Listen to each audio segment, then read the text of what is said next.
What's good in the hood, YouTube? This is Crazy Samurai 71 here, bringing another video. Today I'm bringing you a video on Lupinranger vs. Patoranger, episode 26.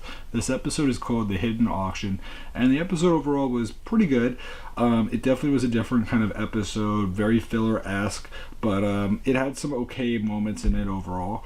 And it did showcase other combinations of ex-Emperor and then another Lupin-Kaiser combination separate from each other. So in other words, there were two separate mechas, but in this case, the two it was a different combination of Lupin-Kaiser being used in the episode, which is cool. That's kind of what they're going for, that they're showing the different situations, because in the past they've only been showing off mostly the basic forms of Lupin-Kaiser and Pat Kaiser. So now they're showing off additional forms that exist for them, so that's pretty cool at least. So anyway, moving on, what does end up happening at the beginning of the episode is that it begins with Kagori being at the Lupinranger's cafe or whatever. They're discussing things and they're wondering why Kagori was here, and whether or not he has any information about any new Lupin collection items. The thing is, the reason why Kagori is there is because he actually was summoned by Noelle, and that's because Noelle has some information about a Lupin collection item. And so what ends up happening is that Noelle ends up mentioning this Lupin collection item called Tiny Bubbles. And the thing is that he the reason why he summoned Kagori is because it will be made available at a special auction where that item will be sold, as well as several other expensive items. But the thing is that like people don't know that it's a Lupin collection item. They just know that it's being sold at an auction for an extremely high price. And so the main reason why Noelle needs Kagori is because he needs Kagori for money purposes, so that he can win the auction to get Tiny Bubbles. So what ends up happening is that Kagori is willing to, provide his service as far as money goes. And the main reason why Noelle was able to even find out about this Lupin collection item, and this is the main thing that's important, is because Kagori doesn't really think highly of Noelle for siding with the Power Rangers and joining the police, and instead thinks that he should have joined the thieves and only the thieves. But the thing is that Noelle brings up the fact, which kind of trips up Kagori, is that the main reason why he was able to even find out about this Lupin collection item was because of his intel discovered by the Power Rangers and their headquarters. So if it weren't for them, he wouldn't know what he knew. So that's kind of an important detail to consider, and that basically makes Kagori hush up. So at that point, what does end up happening is that Noelle suggests that Umika go with him because it will raise less suspicion if he goes with a girl, and Umika would be a pretty fitting person to go with. So what does end up happening is that following this, we do end up seeing that Noelle heads off to the auction with Umika. They head in there. They end up using their own masks because they are offered a mask, and they're dressed very nicely.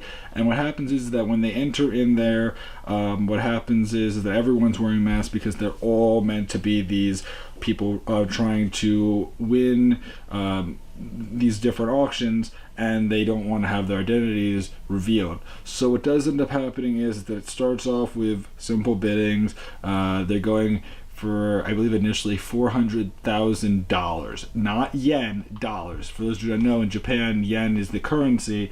And what happens is that eventually, as they're going up and up, when they reach about, I think it was like maybe $450,000, it was almost 500,000 yen, no, 500 million yen, or something like that. I don't know if that's right. It sounds way too high.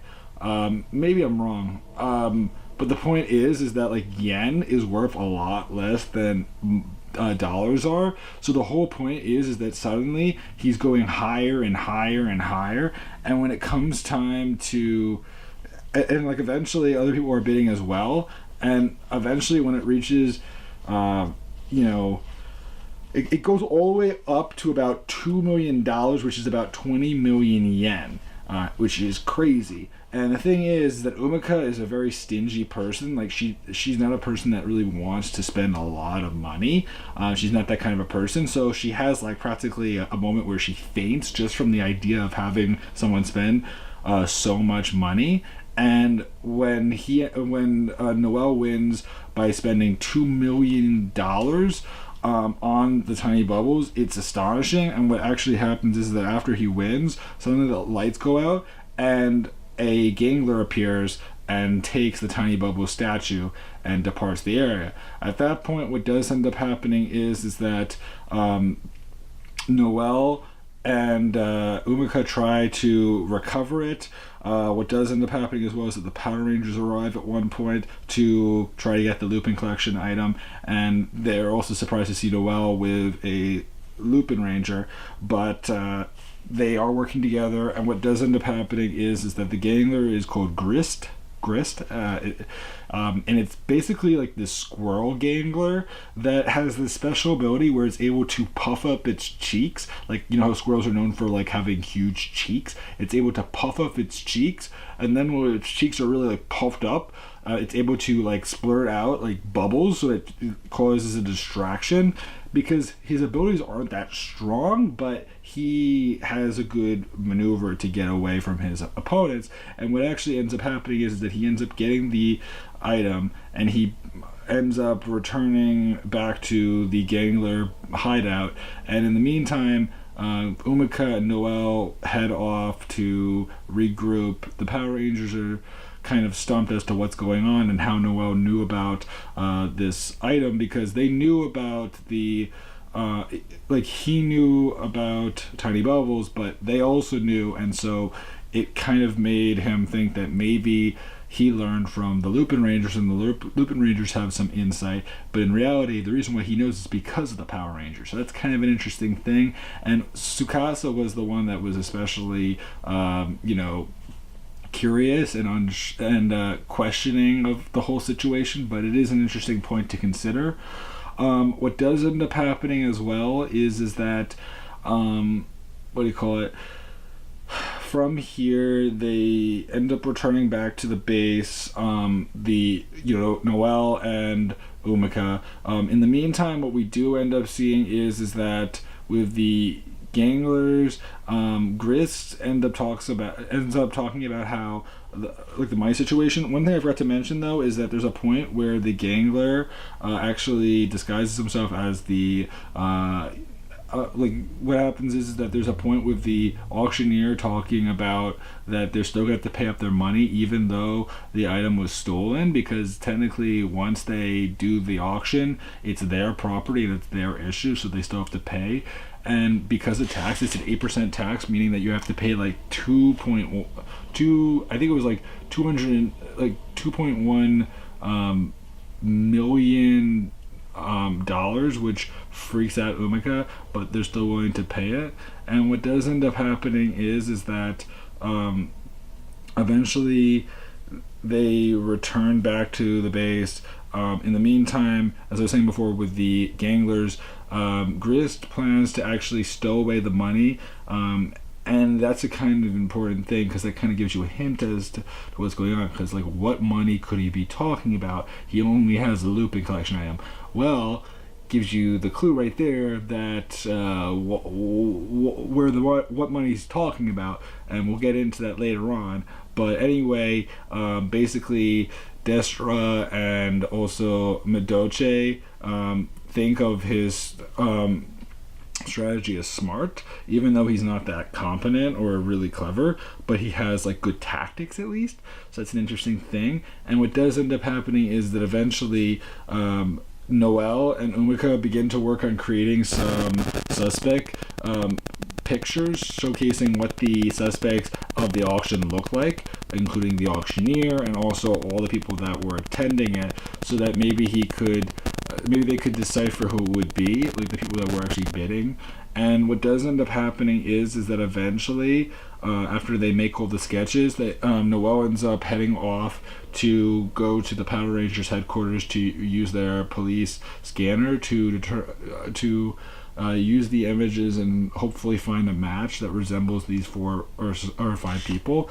And when he puts it through, he finds the people. He also ends up providing the auctioneer an additional sum of money to do the work that he needs him to do in order to get the auctioneer back and do an auction or a fake auction. Because what actually ends up happening is that he summons these men to do this auction, which intrigues them. They end up showing up to this special site, and the Lupinrangers are watching as suddenly Noelle and Umika begin to look over things. Like specifically, Umika goes up to each man, tries to check their cheeks and see if they have like the cheeks that puff up, but none of them do. But then what happens is that Noelle realizes, yes, that's because suddenly he ends up shooting the auctioneer, and it's revealed to be the Gangler. And at that point, the 4 men are end up retreating, I believe. And what does end up happening is that suddenly the Lupinrangers transform. They all end up fighting the Gangler. There's a point where they end up doing a finishing attack, where in this case we have it where Toma and Umika end up using the Cyclone and the Scissors and Blade dial fighters to do their finishing move. And then obviously Kyrie uses Good Striker, and Noelle uses his Lupin X Saber or Blade or whatever, and that leads to a good finish, a pretty cool finisher. And then at that point, the Gangler is turned big. Then what does end up happening is that Lupinrangers summon their mecha, and then Noelle summons his. Noelle uses both Ex-Emperor Gunner and Slash in this episode. The Lupinrangers actually use Lupin Kaiser Cyclone Knight, which is the combination that uses the Cyclone Dial Fighter and the Sword and Shield one, but mainly the Scissors and Blade one, but I believe it was just the Scissors one. So what does end up happening is that they end up forming Lupin Kaiser Cyclone Knight, and then Noelle uses his mecha. They do different attacks. We see Ex-Emperor, we see Ex-Emperor Slash and Gunner, and eventually they do their finishing moves that destroys the Gangler, and things are good. They manage to recover the tiny bubble statue, and then in the meantime, the Patorangers arrive with some additional officers to bring to justice the people that were suspects, because each of them were suspected of eliciting cash funds for illegal means or something like that. And then what happens is that the Power Rangers are happy to have at least put away some bad people, even though they weren't able to deal with the Ganglers. At least something was accomplished for them. And then what does end up happening is that I don't know why I'm itchy. So then following this, back at the Lupinrangers base, Umika asked how much money he had to spend in order to get the auctioneer back. I believe it was about I'm actually forgetting the exact number. I think it might have been about 1 million or so yen, which is a lot. And so the whole point was that since the Gangler was the one that was looking to get the money, that's why back when the Gangler was in there talking about how he's stowing away his money, like how squirrels are meant to stow away nuts, it's because the money that he was talking about was the money that he got from the auction from the Lupinrangers. So that's kind of an interesting connection, and that kind of gave away something without being upfront about it. So what does end up happening as well is that eventually Umika's kind of freaked out about this, and Noelle mentions the fact that Umika would be a great wife because and he doesn't say this part, but it's basically implied that, like, because of the fact that she's not someone that would be interested in spending tons and tons of cash. Like, she's not a person that's willing to spend a lot of money on stuff. She's willing to, spend less for more. And be more strategic with her money. So it's kind of an interesting thing, and that kind of annoys Umika for how he talks to her, and she makes him sit at the table and says like a yen a day is a yen earned or something.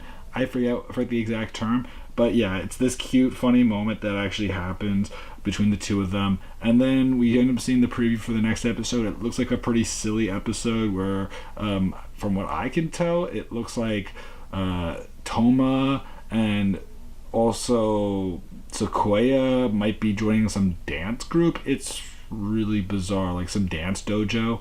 I don't completely understand the whole situation, but it should be interesting. It does look like next episode will probably feature mecha-wise ex-Emperor Gunner and Slash, as well as Pat Kaiser Strong, which is a combination that uses Crane and Biker. So we'll definitely have to see how that works out. And I'd love to know your guys' opinions about this episode. Please remember to like, comment, subscribe, and I'll see you guys in the next video. Until then, guys, I'm Crazy Samurai 71, and goodbye, guys.